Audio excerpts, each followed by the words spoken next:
Fiscal Policy and the Job Guarantee by William Mitchell and Warren Mosler. A monetary explanation for involuntary unemployment. With today's central banking and floating exchange rates, bank deposit money is necessarily endogenous, as it only exists to the extent that there are outstanding bank loans. This is also true for all credit instruments. For every asset, there is a corresponding liability. In aggregate, there can be no net savings of financial assets.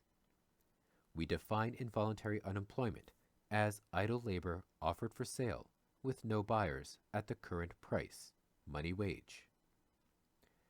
As a matter of accounting, for the aggregate output to be sold, total spending must equal the total of all wages and profits. Unemployment will occur when the private sector, in aggregate, desires to earn the monetary unit of account, but doesn't desire to spend all it earns. That results in involuntary inventory accumulation among sellers of goods and services and translates into decreased output and employment. In this situation, nominal or real wage cuts per se do not clear the labor market, unless those cuts somehow eliminate the desire of the private sector to net save and thereby increase spending. This point is articulated in post-Keynesian theory, but plays no role in the neoclassical monetarist explanations of unemployment. Footnote 5. Blinder, 1987, concludes, quote, Keynesians do insist that they see involuntary unemployment in the land, no matter how many idealized theoretical models say that no such thing can exist. To a Keynesian, seeing is believing. New classicists insist on seeing what they believe. End quote. End footnote. It is the introduction of state money into a non-monetary economics that raises this specter of involuntary unemployment. Footnote 6. Following the chartalist perspective, fiat currency, money, is a vehicle used by the state to transfer goods and services between the public and private sectors. It is demanded by the private sector because it is the unit of account that clears tax liabilities imposed by the state. Mosler, 1997 to 1998, thus refers to fiat currency as tax-driven currency. End footnote. Extending the model to include the foreign sector makes no fundamental difference to the analysis, and as we will, private domestic and foreign sectors can be consolidated into simply the non-government sector without loss of analytical insight. The only entity that can provide the non-government sector with net financial assets, net savings, and thereby simultaneously accommodate any net desire to save and eliminate unemployment is the government sector. It does this by deficit spending.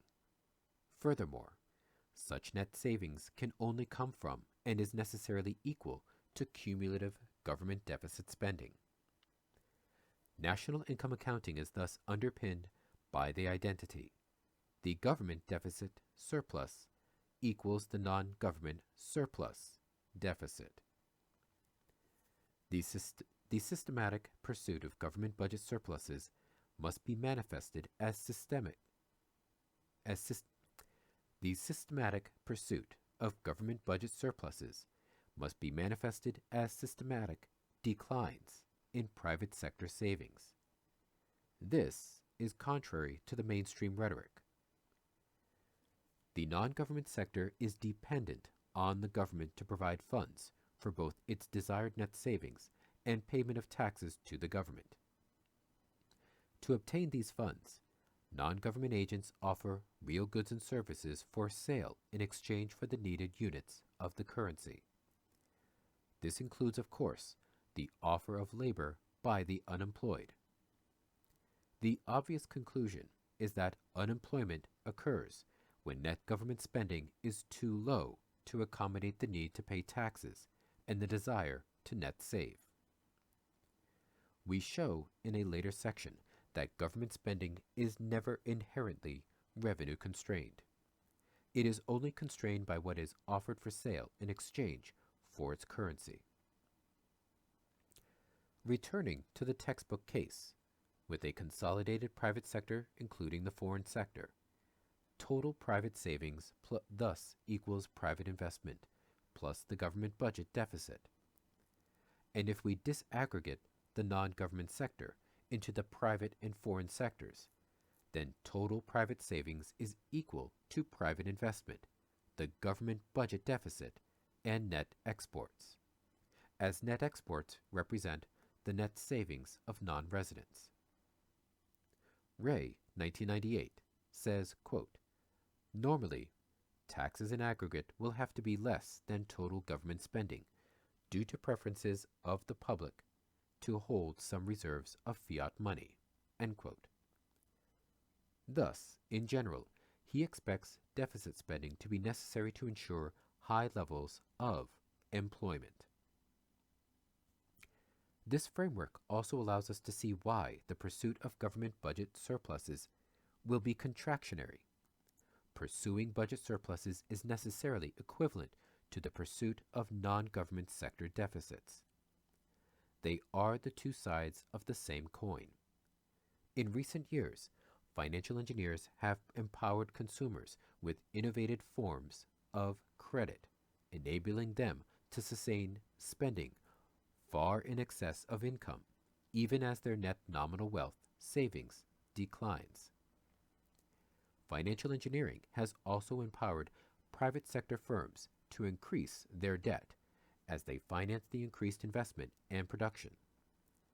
The resulting sharp decline in the desire to net save temporarily allowed the U.S. government to realize a budget surplus, but the process was not sustainable. Godley, 1999. The decreasing levels of net savings, financing, the government surplus increasingly leveraged the private sector. Increasing financial fragility accompanies the deteriorating debt to income ratios, and the system finally succumbs to the ongoing demand-draining fiscal drag through a slowdown in real activity. A similar trend has occurred in Australia. See Mitchell, 1998b.